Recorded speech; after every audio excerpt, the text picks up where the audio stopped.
Well, welcome back, everybody, to the podcast for Cultural Reformation, brought to you by the Ezra Institute.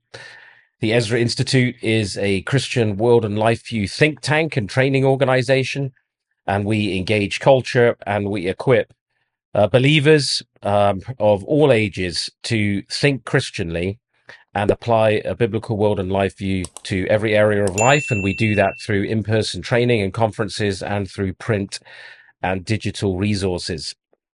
And we are, again, this week on location. You might be able to see from the backdrop here, this is a little bit different from our usual setting. And we are with a special podcast today on location on Lake Erie at the Worldview Youth Academy.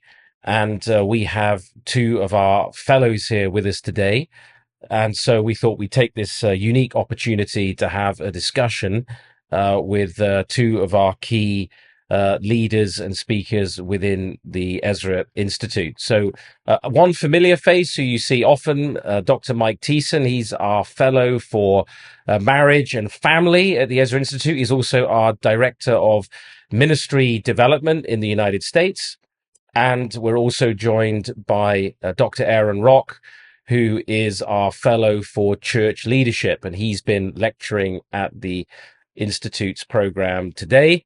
And so we're going to have an opportunity to talk about the issue of marriage and masculinity. And we recently, a few weeks ago, touched something on this subject. We talked about some of the issues, but Dr. Aaron Rock has been addressing this with our students. And this is something also that Dr. Mike Thiessen was addressing with our students in the United States, in Tennessee, a few weeks ago. So we've got an opportunity for a great conversation today. So, gentlemen, thank you very much for joining the podcast today, and looking forward to having a chit chat about these critical issues that are affecting men in particular. So, do we have any other commercials, Michael, that we need to be aware of for today?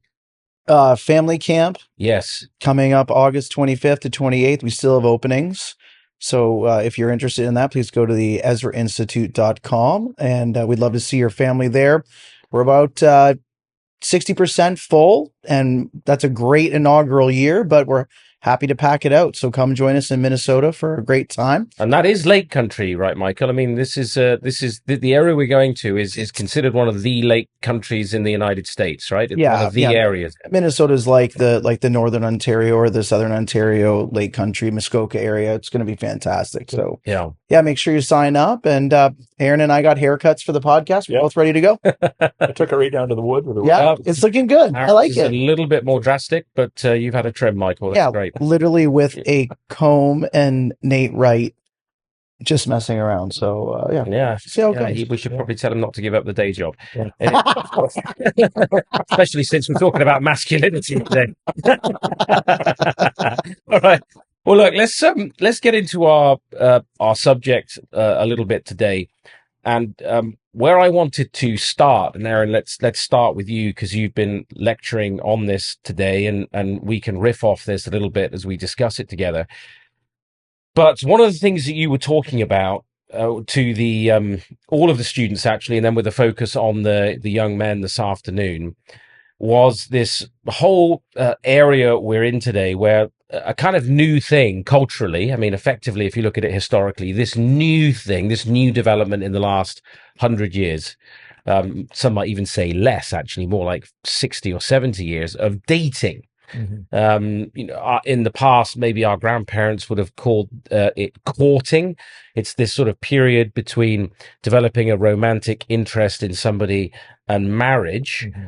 And our culture really has introduced all of these sorts of expectations of sexual experimentation, of independence from parents, and so on and so forth for this area in life. And it's, of course, affecting marriages and family. And you dealt with a number of issues this morning in your lecture.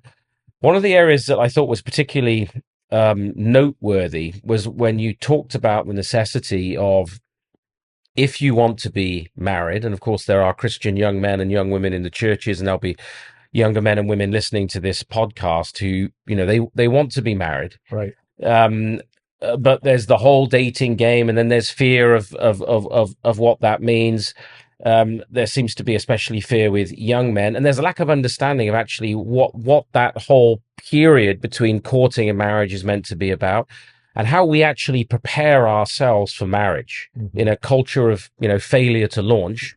How do we prepare ourselves for marriage? So could you start there? Could you just talk to us a little bit about what were you helping the students understand today about preparation for the Christian idea of marriage that is in free fall in our culture? Yeah, I think it's a critical issue. Every year, Susie and I both take about 10 young people each. I'll gather about 10 younger guys in our church. She'll gather about 10 younger girls in the church, and we'll put them through about an 8 to 10 month discipleship process. Invite them to our home every other Sunday night, and we talk about these kind of issues. And what I find fascinating is the more simple and basic I can make it, the more likely it is they've never heard of this before. We're sort of like missing the forest with the trees. And these are really, really important things for young people to think through. So yeah, whether we call it dating or courtship, we can wrestle with better language, but there's going to be a natural period of time where you're intensely exploring, I guess, the will of the Lord for whether or not this is the person you should marry. And we'll just, for the sake of our conversation, we'll call it dating. And what I wanted to help the young people to think about is, first of all, the purpose of dating. And in our culture, it might be, so that I can just have someone on my arm so I can go to the movies with, or someone I want to kiss or make out with, or I don't know, I'm just dating because it's the thing to do, or I'm 12 years old, but I want to have a girlfriend or boyfriend. And what I was suggesting is that it's better to think of dating as a question and answer period before marriage. So the primary purpose of dating is to explore whether or not there's compatibility, obviously theologically, but also in terms of general life direction between a man and a woman, to see if it's the Lord's desire for them to marry.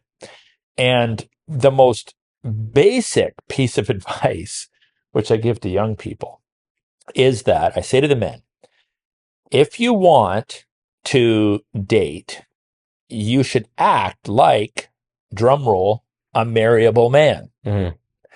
And to the young ladies, if you want to date, you should act like a marriageable woman. Not, I'm going to date and maybe 5-10 years from now, I'll get around to being marriageable. No, if the purpose of dating is to explore God's plan and intention for you as to whether you should be wed, then you should come into that relationship as an acting and thinking and living your life like a marriageable man. Mm-hmm. And that shouldn't fear people. That should or make people afraid. That should give people a motive to grow up and mature and act like a marriageable adult. And obviously for men and women, that's going to look a little bit different. We talked about the men demonstrating initiative. And, I differentiated between spiritual authority and spiritual leadership, because a lot of times Christian young men are not sure about that. And I suggested that you can demonstrate spiritual leadership in a relationship without having spiritual authority over that girl. Mm-hmm. She's not your wife yet. You're not in a covenant. You have no spiritual authority over her, but you should be exercising spiritual leadership. You should be leading in prayer. You should be leading in biblical conversation. You should be leading in setting boundaries to establish purity and whatnot in the relationship. So act like a marriageable person. See dating as a trial period, a period of time where you are asking good questions, mm-hmm. where you're trying to role model your values, where you're living life together in various contexts, and seeking to determine whether that is the person that God has in store for you. Yeah. So instead of just spinning your wheels and just going on dates for the sake of going on dates, no, it's a Q&A period. You're asking questions, you're giving answers, you're asking the other person questions, they're giving answers to try to determine whether there's compatibility for a future marriage. Michael, I want to flip to you in just a second with a qualifying question on some of that. Before I do, though, Aaron, what should be the young man? He's a Christian young man. He's wanting to date a young woman, a Christian young woman. What should be his attitude and posture towards the parents, towards in particular the father? Now that might sound when we say things like this now in our culture, unless you're a big Jane Austen fan and you're watching Pride and Prejudice like me, these seem like totally foreign and almost bizarre questions today to many Christian people. We've been so affected by the culture that the notion that you've got any obligation to talk to the parents if you're interested in dating a daughter seems almost ridiculous, so old fashioned. Why would that be necessary? Can you just say something about that? Young men listening to this, they might be 18 through 30. What should their posture and attitude be towards the parents, especially the father of the woman they're wanting to court or date? So my counsel to young men is, first of all, to make sure you have a thoroughly biblical understanding of male headship. So that's ground zero. You need to read Genesis 1. It's there in the first chapter of the Bible, and both men and women are made in the image and likeness of God. But a man is there to lead and guide the relationship, and the wife is to be the helpmeet. So part of spiritual leadership, even in that dating process, is to start to demonstrate your commitment to that principle. And one of the best ways that young men can demonstrate their commitment to that principle is to demonstrate a high regard for the spiritual authority of that young woman's father. Even if he doesn't get it, even if he's a lost man, even if he thinks it's weird. So I say to young guys, look, you take a girl out, let's say for a coffee, just kind of trying to get to know her a little bit. Maybe you go out a second time, maybe a third time. By the third time, you're probably getting a sense of whether or not you're going to start dating or entering into some sort of a little bit more long-term relationship. That's the point when you need to go have a conversation with the father. Call the guy, sit down with him, take him out for coffee. I required this of the men that dated my daughters. And you have to give me a shout. We sit down. I know it's a little bit intimidating. You're sitting down with this older guy, but it's good for you. It's good for you to man up. It's good for you to feel a little nervous about that. And you ask for his blessing. Is it okay with you if I date your daughter? I'm going to be honorable. I'm going to treat her properly, but I'd like to date your daughter. And with his permission, then you enter into the relationship. Now, the genius of that is at least twofold.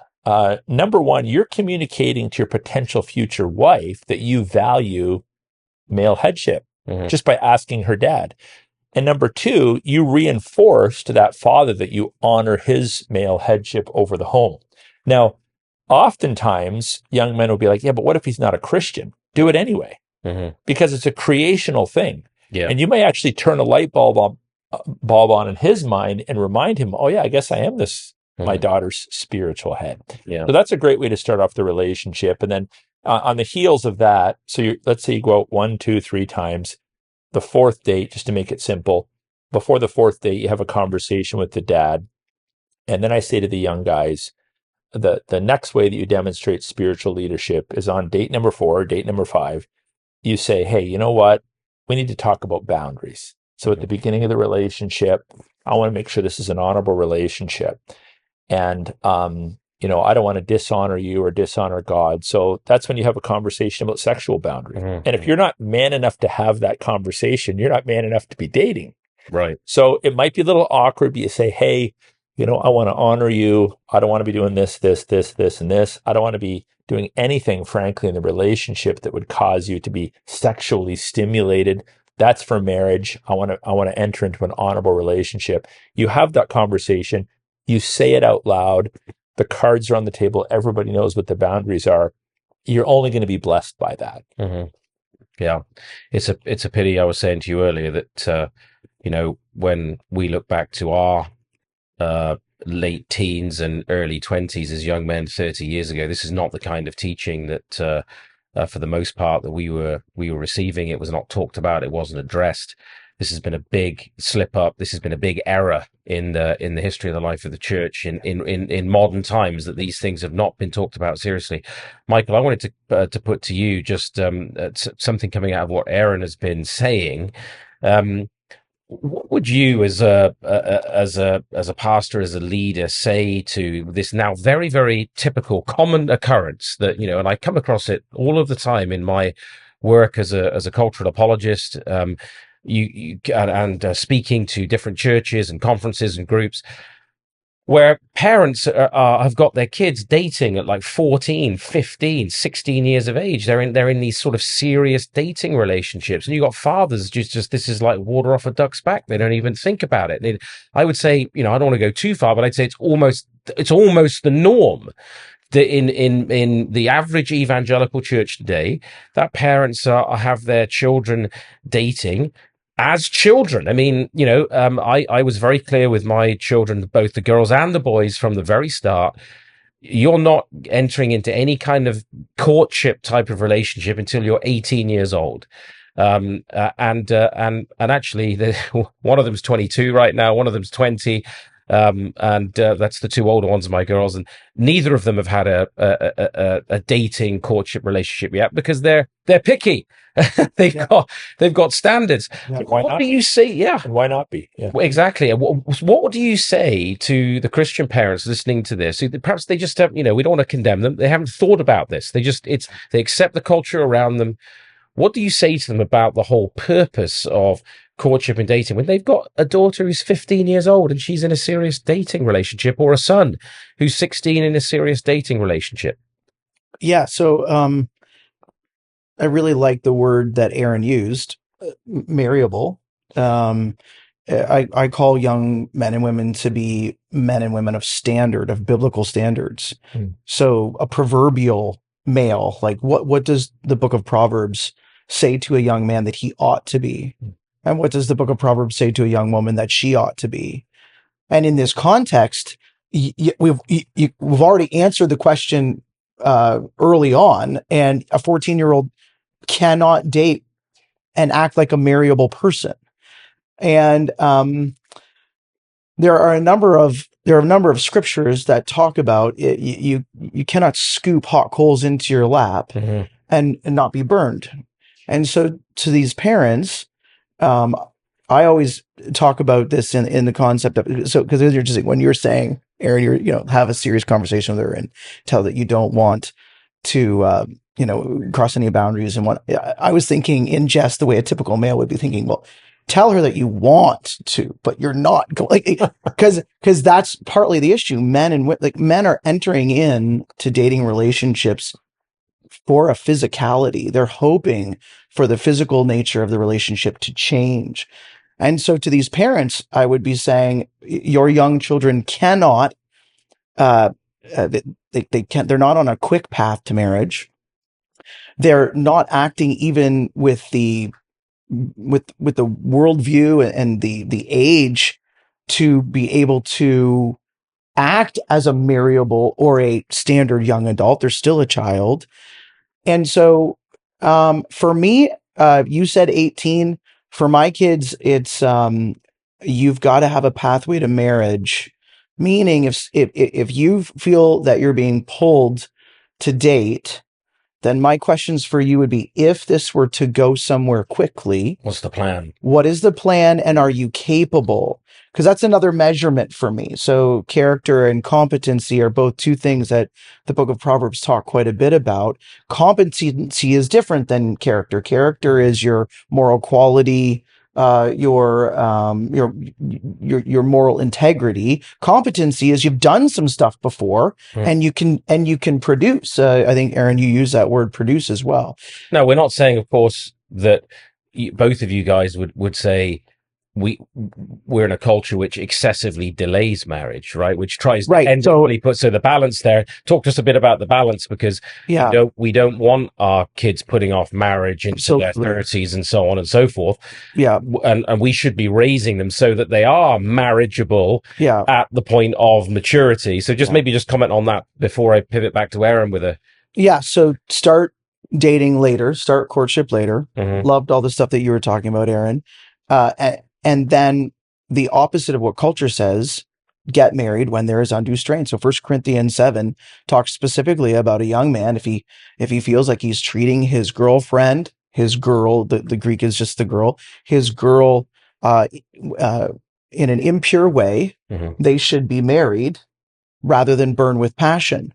And the text talks about, and that's why it took me 4 months to get married. It's just guys, it's just that easy. I like how you said, you have about 4 or 5 dates and if you don't have a pretty good understanding about where this could and should go, either end or go towards marriage, you're not really dating with intention. You're not dating as a person who is attempting to get married. So yeah, so start everything later, and then encourage your children to get married young if they're demonstrating maturity. That you date to get married. Yeah. And there should be no arbitrary boundary put up to a young adult going, I love this girl. I've brought this girl home. We've entered this really well, and now things are heating up. Okay. Yeah. Great. Well, that takes us, doesn't it, to the reformational perspective, the heart of the marriage relationship, which qualifies it differently to a mere friendship, is that it's a one flesh union. It is, by definition, a sexual relationship. Yes. So you shouldn't be trying to pretend that you're ready to move into that kind of a situation, or be dating at 14 when actually it's not realistic for you to be marriageable until, given circumstances, until 18 or 20 or whatever it is. You're asking for trouble, because the very nature of the relationship you're moving towards, by definition, is more than a friendship. It's a sexual relationship that distinguishes the marriage from other forms of friendship. You've both used the term marriageable, Aaron. And you mentioned it early on, and we talked about, we should only enter into this kind of serious courtship when we're marriageable. Can you talk about some of the things, and then maybe Michael, you can think of a couple of things as well, that you think, what are the things that, especially for young men, but we can talk about the young ladies too, what are the things that make one marriageable? Let's talk about it from the male perspective first, since you're a bit of a macho guy. Yeah, sure. Thank you for that. We need to be able to bench press at least his own body. Be incredibly good looking. I think Genesis tips us off to that, and that probably the most fundamental thing would be initiative and everything that flows out of that. Biologically, men initiate in the sexual union. Spiritually, we are to initiate, we are to protect. A man needs to be willing to protect his wife physically, spiritually. We are, in our own biology, there's a manifestation of that. We're larger, we're physically stronger, so that communicates something about our purpose, is to protect and defend our wives. It's not that our wives are weak little pushovers, but we have greater strength, and it's our job to protect our wives. We also are to initiate. We're to initiate spiritually. So men need to be analyzing and assessing their relationship. Like, are there things in this relationship that are maybe a little off? Is there unresolved conflict? Is there maybe a sense of despair that has crept into our relationship? There seem to be tension in the house or passivity in the house.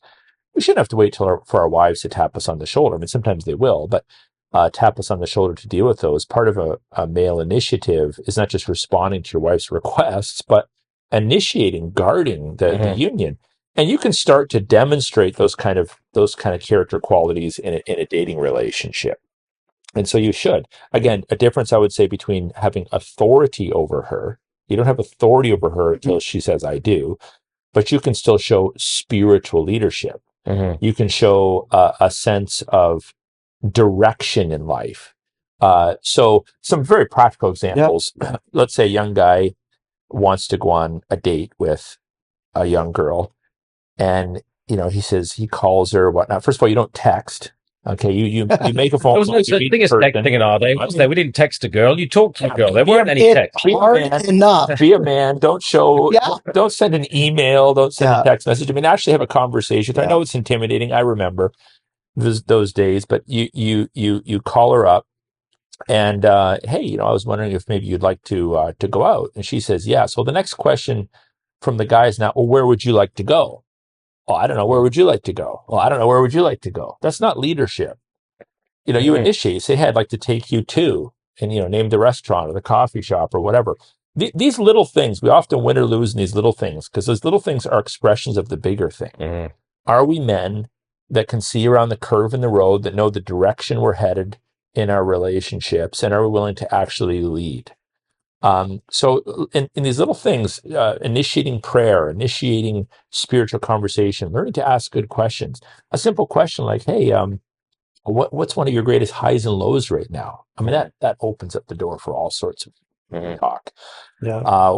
What's God been doing in your life lately? What have you been learning? These open-ended questions that show spiritual leadership, spiritual direction are important. You don't have to sit there.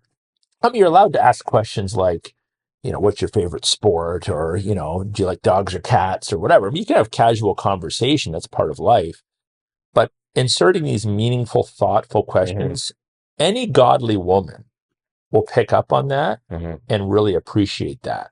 And that's something you have to cultivate anyway, isn't it? I mean, one of the things that you said during your lecture was that, marriage is sanctifying. You don't arrive in marriage knowing it all. 25 years on, 30, I've been married 25 years. I'm still learning things. There's still areas where I can think, I've been too passive in this area.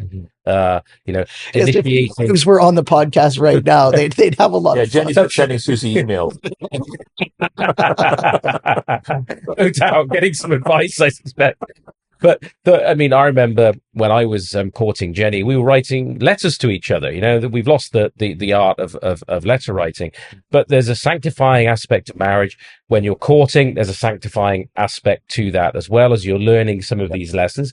And, you talked in your lecture about, the sin of Adam, in a sense, in the Edenic situation in the garden was his passivity, because a conversation's going on between his wife and Satan, and he was there, and he's not doing anything about the situation. Video games. He's video games. He's playing the first video game or trying to make one. Yeah. So, this is something where, we have to continuously grow. I mean, recently, one of the things I've been trying to do is say, let's because you get busy with the children and the all the busyness of life and travel and ministry. It's like, let's have a conversation about some of those things that we used to talk about when we were first courting. Let's talk about hopes and aspirations. And it's amazing how that increases intimacy and so on. So that's all really good, both for the marriage relationship and for, as you say, courting, becoming marriageable. Michael, what would you add to Aaron's pretty comprehensive coverage there? I mean, literally every time you pass the baton to me, you try to make it clear that I can't add to it. Anyway, not to me. It's good. Sorry, we just received a text. No, actually, wearing tight shorts. This is really important. That the concept of intentionality leads to, of course, why the man is to be the head of his home. Yeah, that he might be potentially an elder in the church. And this is a major, like all the stuff that you've been talking about, Aaron and Joe. We talk about this 3 weeks ago on the podcast. We talk about this regularly. Part of the reason that you want to be a marriageable man is so that as a married man, you have proven yourself to the greater community of the church that you are the initiator, you are the manager, you are the governor of your home, as we see in 1 Timothy, as we see the list for men. This is actually why it is theologically absurd for female pastors to be promoted, right? Because it is the exact undermining of the mayor role in the home and in the church. And Aaron, as you describe things, I'm sure that your church family appreciates your haircut and they appreciate your preaching all that much more. Because the way that you verbalize things, I'm sitting there going, there is not a young woman that I would know, a mature young woman that I would know, that would not just, their heart would be pounding going, that's that intentional man, that's the man that I'm looking for, and how much they appreciate it. Of course, we know this within our marriages. The moment we ever do anything like that, it just goes well, because we're fulfilling our God-given responsibility. When we do it in the home, then we actually, and I think you said like seeing around the corner, like how many guys where you look at them and they're not leading their wives, there's no intentionality in the home, and then you come into a problem in the church and they can't even see like they literally can't even see the water on the floor of the gym and how to solve a little problem like that with rather than, solving, advice for someone's marriage or do we enter into a mortgage for the church building, or there's a church discipline issue. How do we walk through that process? And so this idea of intentionality is so important because it is the actual it's our playing field by where we're tested to then be actual leaders in the church. I would also just add, and I think you should riff off of that connection between husband and elder. I think it would be a good place to go. I always tell young men they need to be able to produce. If you want to be a marriageable man, yeah, for sure. So diligent, productive. You need to be able to protect. You also need to be able to provide. Yeah, like go after it. Provide for your family in a way that allows your wife to focus on building the home in literally birthing children, rearing them, and doing all the wonderful things she wants to do in the home because you've taken that role to produce seriously. Yeah. I'll just add one comment. I've observed that a lot of men don't want to do that because they're lazy, because they think laziness is easier. But laziness is actually more difficult in the long run. Yeah. Hard work is easier. Hard work is better in the long run. Totally. When you lead, when you initiate, there's less conflict. You get better kids. You sleep better at night. Laziness always leads to chaos. You mentioned disaster. Yeah. You mentioned our physical makeup before. Lazy men are weak men, are fat men, are like you're absolutely right. Laziness never bodes well for anyone physically or spiritually in any way. Yeah. It should be added to what you were saying, Michael, that when you talk about eldership, that model is, Scripture says, he who desires to be an overseer desires a good thing. That's right. And actually, and if you aspire to that role, these requirements that we're talking about are being marriageable are actually in these descriptions about somebody who governs well, who's leading, who's producing, who's got a good reputation, all of the things that make a man attractive to a woman. Look at that guy. He works hard. He's diligent. He's faithful, and so on. His children obey him. It's all there. All these things are what make for somebody who, should then aspire to be an overseer and a leader and somebody who mentors others. I was going to add one quick thing to what you guys have said, because I think it's related to the intentionality issue, and this applies, of course, within marriage, but it applies before marriage in this courtship phase we've been talking about, which is you have to have a cause and a vision bigger than yourself. It can't just be about you, what's your life about? Well, I want to make money. Right. I want to be successful. Yeah, but is there a cause that's greater than you? So this idea of a kingdom vision that the Bible lays before us, a dominion mandate, a kingdom vision for men to rally to, for young men to rally to. So my life, we say to our wives and our fiancés, those that we're courting, my life is oriented to Christ.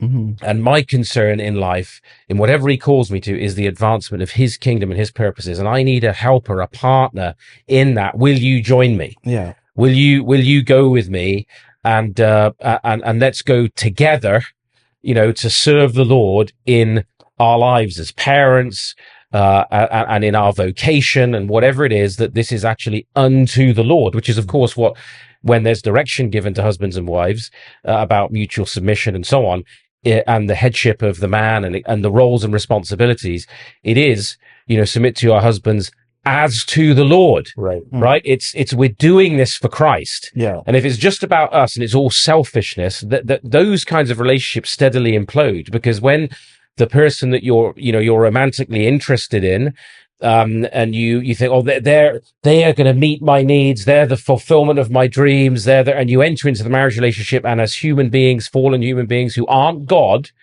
can't answer to that, disillusionment, when expectations aren't met because they're false expectations, relationships fail. So that sense of a kingdom vision, if you can cultivate that as a young man, as a young woman, as you're entertaining marriage, that there's something, that we're doing together. We're on mission together in terms of the kingdom of God. Connect that to the concept of going and talking to the Father. Right. because you're going to her spiritual leader, her spiritual head. You are communicating that you have that vision, building that relationship. This is not just about me scoring you. Yeah. This is about me walking for Christ as Christ laid down his life for the church. This is me walking in this way. And one of the ways is me getting permission from your spiritual leader that he's checking that my kingdom vision is there. Like, that's where this whole, I don't like, I love all of our parents, but I just don't know where that generation got their training. Right. Or they didn't get their training on this, because it all connects. It's all so powerful. Yeah, to your point, Ephesians 5, right? Marriage is literally the gospel on display. Yeah. So the husband's role is to basically represent or represent Christ to his wife. She presents herself to him as the church. He leads, she responds in submission. He loves, and she submits, and things work out well. So that the Christian husband and wife are literally communicating the gospel to the watching world. This is why divorce, by the way, is so egregious. That's right. Because it's basically a denial of the gospel. Yeah. Saying, I don't want to be Christ to my wife anymore. Well, I don't want to be the church to Christ. I want to usurp, or I want to run off with some other Messiah, or whatever it might be. This is the major offense of divorce. It's not that, well, you offended me, or I offended you, and I left, but you're actually twisting and distorting the gospel. So this is where we have to help people to think of marriage as more than something that's just of benefit to you. Of course, it does benefit us. Yeah. Adam was lonely. God made him Eve. He's in the garden for probably a few hours. Not good for and it's not good for a man to be alone. And there's benefits of companionship and mutual discipleship and all that sort of stuff. Even as the husband leads, the wife is discipling her husband as he is discipling her. I mean, all of us here could probably tell story after story of times in our wives as our spiritual sisters spoke into our lives and corrected us or helped us to see things differently. And we're grateful for that. But ultimately, when it comes to the trajectory of the relationship, it is the husband's responsibility to lead, and all of that is under Christ. At the beginning, we talked about this widening gap. So our model would be, wait until you're coming up to adulthood to date, and then get married relatively soon, right? We're not going to specify the exact number of months, days, and weeks, but you keep that gap short. What the world's done is they've spread it out. Date really, really young, get married much older. If at all. It gives you let's say you come into puberty at 10, 11, 12, 13, 14, 15. Let's double that. Now, let's keep the person 15 years in dating world or bachelor world for this period of time. Well, that way you can have sex with multiple people, party hard and all this sort of stuff. And we're creating a whole generation of people that are less and less competent to even conduct the most basic duties of a marital relationship. And it's a ploy of the devil. We know ultimately it's satanic. Let's make this gap so long that of course everyone's going to compromise. I mean, how many 30-year-olds that started dating at 15 are getting married at 30 as virgins? Probably almost zero. Exactly. And then they've compromised in other areas as well. So these are things we need to address. And again, being very practical. Make you twice as likely to be unfaithful in marriage, by the way. Absolutely. I said to the group before marriage. I said to the group, there's probably some exceptions to the rule, but I don't do too much counseling anymore. But in my many, many, many years of counseling, whenever we would deal with married couples where there's an affair or some sort of sexual compromise, you ask some question like, well, did you have sex out of wedlock? It's always yes. Always. I mean, I don't personally, maybe there was one or two, but I don't personally remember anyone that said, oh no, we were chaste up till our wedding day, but all this stuff started afterwards. People bring their trash with them into marriage. Marriage doesn't fix the problem. They bring their trash with them into marriage. And this is why it's important. Part of acting like a marriageable person is to be a person of integrity and character in advance of saying I do. Well, all of us have been, pastors for many years in different contexts. And I have to say, I was just thinking as you were talking there, Aaron, and I don't know what your experience is, Michael, but it's very hard for me to remember amongst all the premarital counseling that I did with younger couples, dealing with a couple that hadn't had sex with other partners prior to this or hadn't struggled sexually and we're sleeping together prior to getting married. And so these issues that we're talking about right now, these are not fringe issues. This is central now to the meaning of marriage, the meaning of the gospel, as you said, as Peter Jones, one of our fellows, likes to call it, the cosmological key to the universe. This is the sacrament of, not sacrament in the Catholic sense, but this is the marriage is the sacrament of Trinitarian theology and the covenant between God and human beings. It's the sign of that. It's a symbol of it. Let's just, in the last few minutes here, talk a bit about the second element that you were talking about, Aaron.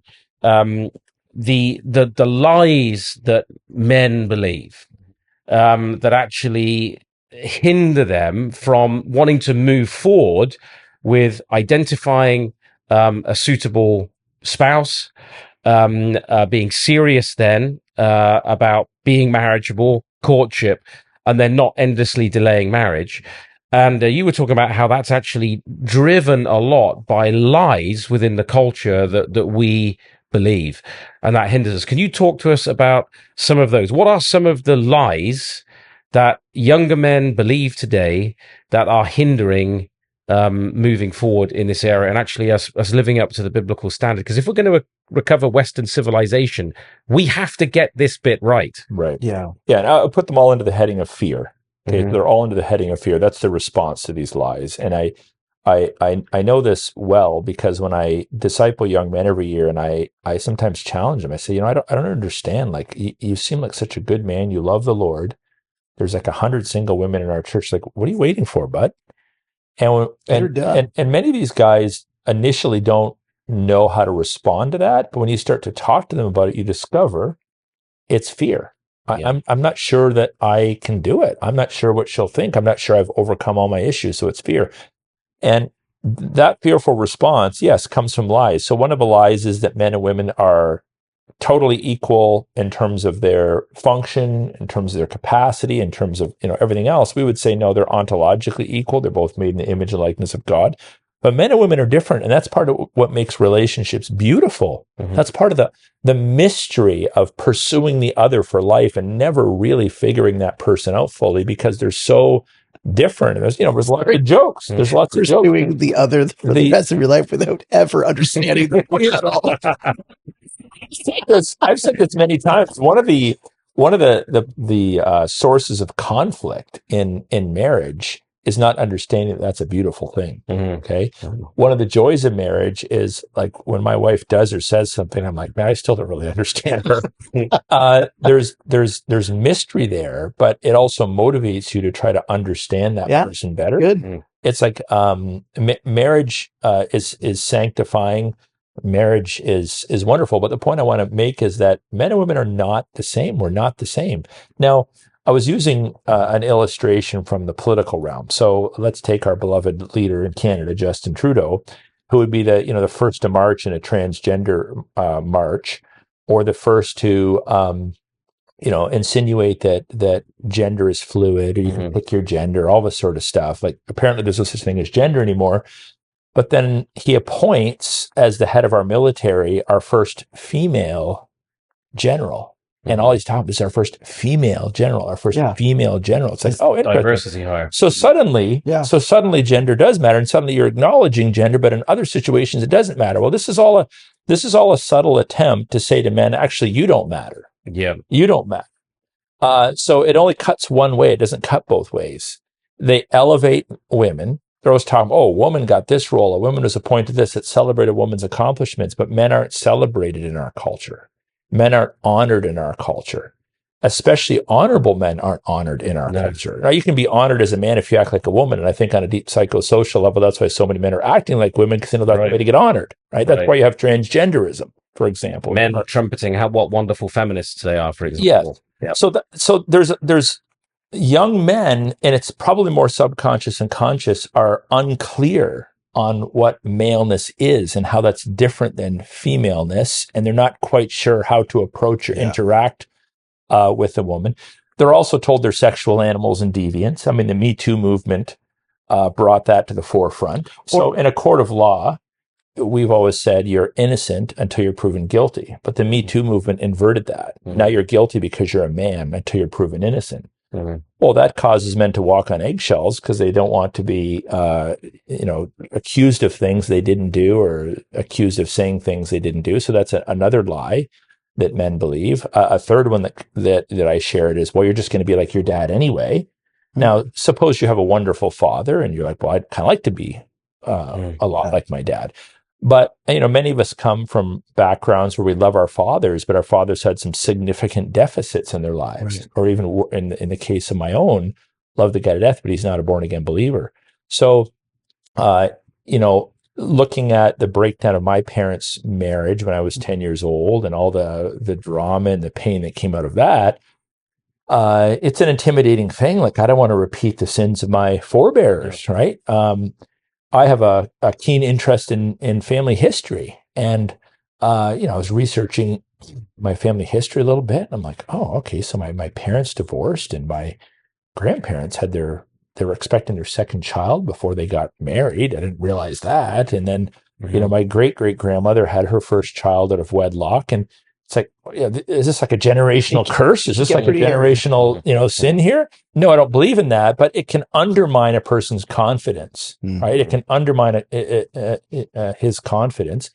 And so these are all things we need young men to be able to talk through with seasoned older men, and lies they need to crush. And then obviously, you crush lies by replacing it with truth. So we need people to have a robust understanding of manhood. But I'll tell you this, and I told the young guys this today, we not only need to teach our young men to have a robust understanding of manhood and masculinity, they also have to have a robust understanding of womanhood and femininity. It's not that we teach the biblical doctrine of womanhood to women and the biblical doctrine of manhood to men. Men are going to lead that whole relationship. They need to have a proper understanding of what a woman is too, and what her role is, and how she thinks and how she sorts through the issues.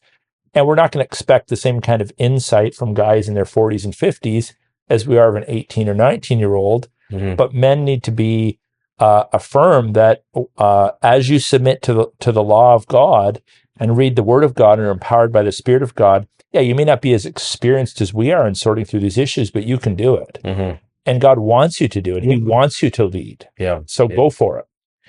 Michael, what other lies has the culture told young men that's hindering Christian marriage, that's hindering our impact culturally as a Christian church? I think one of the biggest lies is that pornography can be satisfying enough that I don't need to rush to marriage. Like, I've gone through puberty. I'm a man now. I have testosterone pumping through my body. There is an attraction to women there.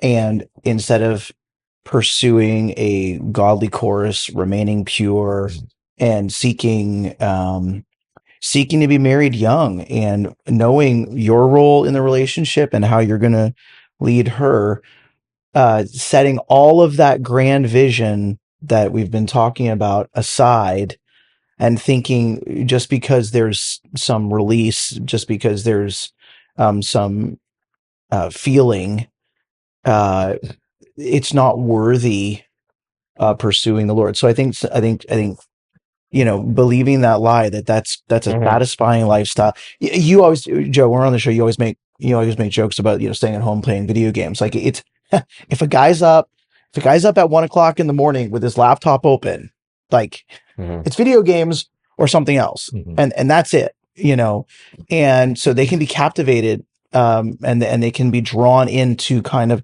like a complete alt life.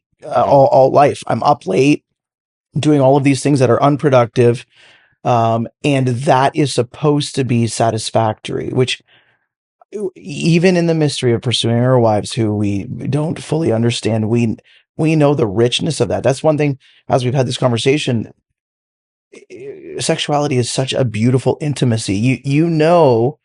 After 25 years of having a sexual relationship with one woman, being faithful to her and her being faithful to you, you understand the concept of faithfulness in a way that I don't think you can learn that in any other way other than being in that relationship on earth, because you're hitting your 50s, and your wife is there not because of this thing that you think it. She's there because she's faithful to you and she loves you and she is fulfilling her God-given calling and responsibility. So it's not about your chiseled abs anymore, then, Michael. Is that what you're saying? Well, those help. Yeah, they're up here now. Yeah. Just like, coming in on that. Yeah. The pornography issue, which is such a huge issue today for men. Yeah. Because of the way men are visually built. Yeah. And the technology that frankly we didn't have to deal with when we were young men. Yeah. You had to break through all kinds of social taboos to access pornography. When we were teenagers, go down to the store, you'd have to walk there, then you have to ask for something under the is it a female clerk today that I'm gonna, as a 14-year-old, try to sneak around? These barriers that were there that actually prevented you from whereas now at the touch of a button on your phone or on your laptop, I think we know from, and actually we frequently address this issue with the young people at our training because it's so important. Yeah. We know that pornography doesn't provide intimacy. It's a world of diminishing returns. Absolutely. That's why pornography is addictive, because it actually, and actually this has been scientifically established. The studies have shown this, is that actually when you have a sexual relationship with a human being in a committed relationship, certain endorphins, certain chemicals are released that give you a sense of satisfaction, of fullness, of peace, right? That aren't released with the use of pornography. It's a depersonalizing situation. Absolutely. And that's why it's addictive, because it's a world of diminishing returns. The person is always looking for the next experience to try and get that feeling of intimacy and fulfillment and satisfaction, and it never arrives. And I think it's important to say, for young men especially, as they're contemplating marriage, that the pornography is not an example of how you behave. It's not the model of how you behave sexually with a woman in the marriage relationship. And porn, as we know, is increasingly violent and abusive and depersonalizing. Drugging these women up, intoxicating them. Yeah. But we also know that, and this has to be said, I think that's very, very important, is that the use of pornography is prostitution. And I think we have to get that into our mind. This is not some harmless pastime. The people who are making those films are essentially prostitutes. They are paid to engage in sex in front of a camera for the titillation of the viewer. And so you are essentially engaging in prostitution with the consumption of pornography. And I think we have to, if we think about it and recognize it in those terms, we know it's exploitative. We know often the age that young women enter prostitution, and then often end up in the porn industry is very, very young, 13, 14, and so on, drugs, all of these things. We know we could do a whole episode on that. But I think, the book of Proverbs tells us, doesn't it? Don't go down to the woman's house, right? The father is saying to his son, avoid the loose woman, avoid the seductress, the one who is going to try and draw you away into unfaithfulness and so on. Avoid her. The way is death in that direction. That's right. And we have to recognize that pornography is simply an accessible form, an easily accessible form of prostitution. It's diminishing returns. It's totally destructive.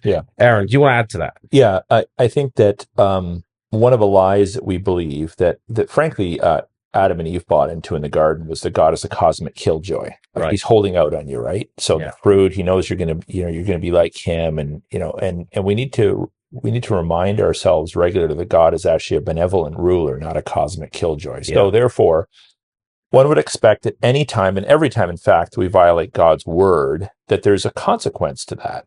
And there's a consequence to pornography. And there's a couple consequences that come to mind that are being talked more and more about even in the broader culture. One is erectile dysfunction.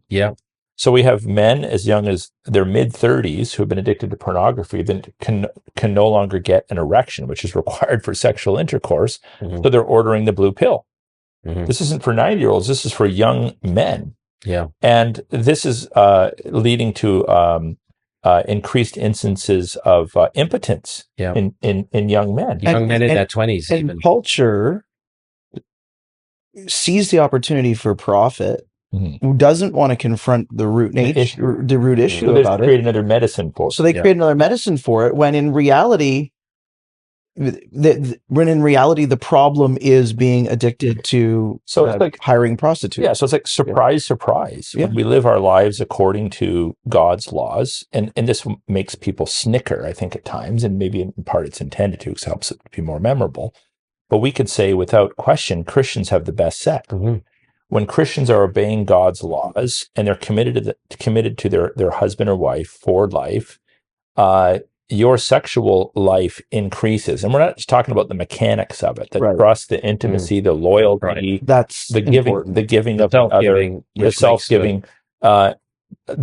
Sadly, there's so many people in the world that have never, ever experienced that, because they've just given themselves away to all sorts of people. Yeah. And they've literally worn themselves out. Yeah. And so one of the consequences of pornography is takes up all your sexual energy, wears you out. So in our church, and I think in many churches, we're increasingly hearing stories of what I would call sexless married couples who are married, but they're virtually or hardly ever having sex anymore. Mm-hmm. Well, they're expressing their sexual appetite someplace. You're like, what? Wait, they're married, but they're not having sex? Yes, they're married, they're not having sex, or maybe once or twice a year. And there's often like emotional issues there, but when you trace it down, there's almost always some sort of sexual compromise in the mix. So even people pursue marriage in part because they want to be able to enjoy the sexual union, and God did create the orgasm, not Hugh Hefner. Mm-hmm. It was God's design to create our bodies, our genitalia, to create sexual pleasure. These are all good gifts from God, and we shouldn't be ashamed to let our young people know, like, God created these things. God created these responses. Mm-hmm. This is how much God loves you. He created these wonderful things that we appreciate, and yet we destroy them because we constantly try to substitute them with false versions of the good creation that God gave us. Mm-hmm. So instead of Eve, you got a digital Eve. Instead of Eve, you have a plastic blow-up Eve. Instead of Eve, you have whatever, multiple Eves on a given night. And all of these destroy the intimacy that God has in store for us. So we need to champion the benevolence of God. The reason why He puts these laws into place are because they're for our good. And I think even in my own life, because we all struggle with sexual temptation as human beings, reminding myself of the consequences of sin mitigates the temptations. That's not going to help me, so I'm going to shy away from that. Well, and that's what actually came into my mind, Joe, when you were talking about the actual legal, the legal breaking of God's law. We've got mixed categories here. Like when the Old Testament law makes it very clear that it is unlawful to engage with a prostitute, like punishable as a criminal offense. And so we need to, these categories that have shifted in our culture, we need to speak about them legally in order that we might turn around and go, that's very severe. And it's always good to think about the severity of sin. And I actually also really appreciated, Aaron, as you're commenting there, that God did design these things. Why is it that we always question God and think that we're going to figure out something new that humanity has never discovered before? Because a better way of doing it. Yeah. No, it's worse. No, it always leads to chaos and disaster and broken relationships. I think that's a great place to leave it. God's order, God's creational purpose is always the place where our humanity, He made us, where our humanity truly flourishes. Human flourishing is only ever in terms of God's order and God's normative structure as He made it. And wherever sin tries to distort that or misdirect it destruction, misery, despair, disorder, chaos is the result. And so trusting God in all of this, and actually maybe a word to our listeners, that even to those of us who may be listening who have less than ideal marriages, where they feel let down in some way by their marriage, maybe they're in a sexless marriage, it's not without hope. Don't despair, right? Help. There are Christian marriages that are misdirected. There's distortion. There's failure. There's disappointment. But it is never too late to see the reordering, the restructuring, where that couple is willing to see that marriage redirected to the glory of God and see tremendous fulfillment and joy again in the marriage relationship. Yeah. Well, we'll leave it there. Thank you very much, Michael, Aaron. Fabulous to have you with us again this week, and thank you both for your time. That's it today for the podcast for Cultural Reformation. And we will look forward to seeing you again next week. And all that remains for me to say is, from him and through him and to him, including marriage, are all things. To God be the glory.